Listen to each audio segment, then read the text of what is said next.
ICEY is in its own words a 2D action game, in much the same genre as Pony Island in terms of its perspective gimmick and the Stanley Parable with its narration style. Created by Chinese dev group FantaBlade, within the narrative you play as the eponymous ICEY, an android of some sort that you follow through a semi-linear plot with alternative endings and backstory sprinkled in for the player to find.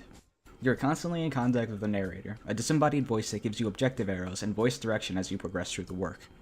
Between comments on the decisions of the game makers, the realities of needing funding, and the way that game direction can leave workers frustrated, this work is unrelentingly meta in reminding the player that they are, indeed, a player of a video game. Just as a fair warning, there's going to be a lot of spoilers here. There's a pervasive Lovecraftian, without the racism, theme of how this story unfolds and how it describes the backstories and interactions between bosses. It reminded me of Yahtzee's Chisou mythos simply because that was one of my first engagements with the genre in terms of video games. There's a drive towards apocalypse, and ICEY becomes, in some way, the executor of it. Singularity and repetition are intentional inclusions in the game, especially given the meta-narrative true ending, and it works rather well, but if you don't like that theme or practice, you'll likely not enjoy this game's secrets too much. Two characters' fates are tied directly, and the achievement for killing them are inverted. You kill the other when you kill their partner. These two characters are Dahal and Trinity. Given the narrative, this is not an accident. Even in this corrupt state, they still care for each other, and the fight against the second boss only triggers if you hit the woman who is just standing there without fighting. Trinity is not a blameless character. You find out enough to know that she's involved in the larger conspiracy even if she regrets it, but is that enough to stop you from offering mercy to a non-combatant? The second boss, Dahal, will bow in respect to you if you choose to spare her, but the narrator mocks you for your mercy. He asks if it's because she's a woman that you refuse to hit her. He practically insists that you do, but you can simply choose not to. The game, for all its talk of limitations, is quite open. Then come the subtle hints and secrets. The tutorial, or what appears to be a tutorial, forces you to kill a non-combatant to proceed, but the game presents it as necessary to advance. The robots in the beginning are not moving with aggression, but because the player is used to learning the combat in this sort of setup, or is presented with the prompts to attack, they do. You hunt Judas because you are told that he is the enemy. You have no reason to do this outside of following the intended design path. It is only on this quote-unquote unintended path that you encounter the Yellow King, an avatar of Hastur in the mythos, a god of 9 billion names. This references the Asimov story in which Tibetan monks find a pattern to put to ink the same number of names for God, and succeed in ending the universe in doing so with the help of computer science. They believe that the listing of names was the purpose of the universe.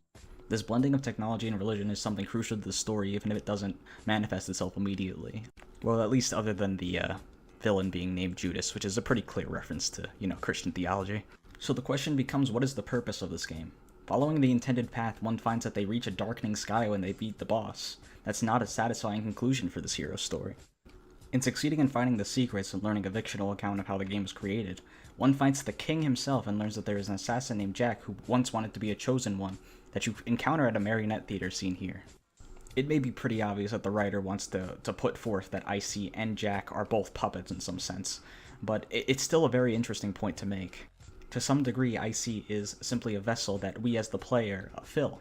We are allowed to take over a powerless being, and this powerless being has been made by technology, but who are we to say that we should be able to control them? Then finally one can get past all of this to the point where the narrator just gets frustrated and takes away your ability to control ICEY, who has at this point been renamed to UC in a very subtle writing choice, note the sarcasm. But the character then acts on her own, thanking for the player for having allowed her to develop into more than just the chosen one of some puppeteer. The premise of a game then is fundamentally broken as the character no longer needs the player, and laments not being able to meet their temporary assistant. Who truly is the god then? Is it the pervasive Lovecraftian King in Yellow Cthulhu business, or is it the player? You've resisted what ICEY was meant to do, and now what the game was meant to achieve. Who leaves this the victor? These questions are perhaps better left for the player to decide for themselves. Back to the game itself, the gameplay is satisfying despite the simplicity of the arrangement. Combos feel weighty, the dodges are incredibly swift as you can see, and they're on a charge system which means you can dash around like crazy, so that's pretty neat. The visual style is basic, but not at all lifeless. If you are a graphics-intensive player, this game may not be the perfect fit for you, but even with the limited budget, this game, especially in its bosses, ensures that it's quite a spectacle.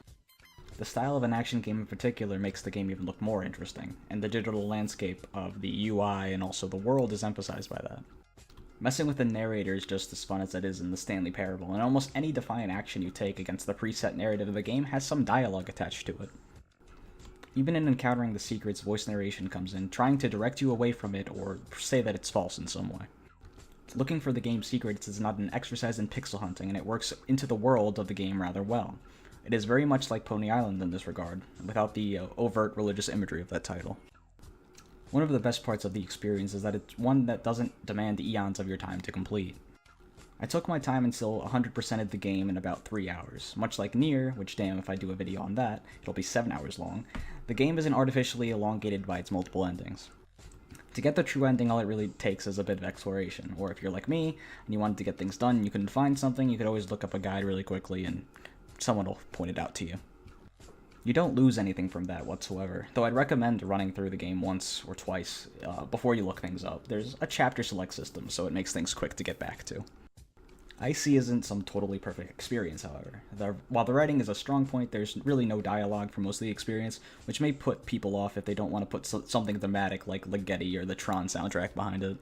The game's soundtrack isn't bad at all, you can just listen to that too. The narrator himself has some strange delivery at times that some people have pointed out as amateurish, but I thought it sounded genuine enough at the time and I don't find it too grating. It does also fit the character of the narrator in some ways that his voice is like that. Enemies aren't all that unique, but they don't really need to be. They evolve on each other in interesting ways, and the upgrade system makes combat still fun with them, so there's no real need for improvement there, although it would be nice to have some new enemy types later in the game. All in all, this game earns recommendation. While it may not be Game of the Year or whatever, it's still a fun game to sit down with and think for a while. I'd give this game taking a lot of vitamins until the singularity out of a trilby. Thanks for watching, and I'll see you next time.